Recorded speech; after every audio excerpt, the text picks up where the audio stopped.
మదనపల్లి పట్టణం స్థానిక నీరుగుట్టివారిపల్లి రాజానగర్ నందు స్వస్థ ఆసుపత్రి ఆధ్వర్యంలో ఉచిత వైద్య శిబిరం టీడీపీ రాష్ట్ర చేనేత నాయకులు బొమ్మిశెట్టి పురుషోత్తం ఆధ్వర్యంలో నిర్వహించారు.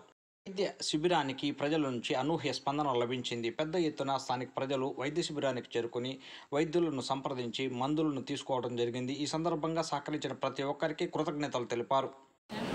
స్వాస్థ్య హాస్పిటల్ వారి ఆధ్వర్యంలో ఎంతో చక్కగా 35వ వార్డు ప్రజలు అందరూ చాలా చక్కగా వినియోగించుకుంటున్నారు. అలాగే మన చేనేత కార్మికులు ఎవరైతే ఉన్నారో వాళ్ళకి చాలా వరకు స్ట్రెస్ ఎక్కువగా ఫీల్ అయ్యే టెన్షన్స్తో ఇలా ఎంతోమంది రక్తహీనతతో బాధపడుతున్నారు. అలాంటి వారికి మన డాక్టర్ గారు చాలా మంచి ఎంతో ఆప్యాయంగా ఒక ఇంట్లో ఉన్న మనిషిలాగా ఆప్యాయంగా వాళ్ళని పలకరించి చాలా చక్కగా వైద్యం అందిస్తున్నారు.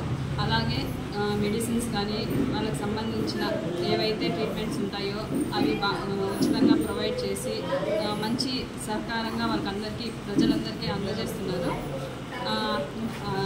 35వ వార్డు ప్రజలు కూడా చాలా చక్కగా ఈ అవకాశాన్ని వినియోగించుకుంటున్నారు. ఇలాంటి చక్కని అవకాశం ఇచ్చిన స్వాస్థ్య హాస్పిటల్ వారికి చాలా కృతజ్ఞతలు తెలుపుకుంటున్నారు. Thank you.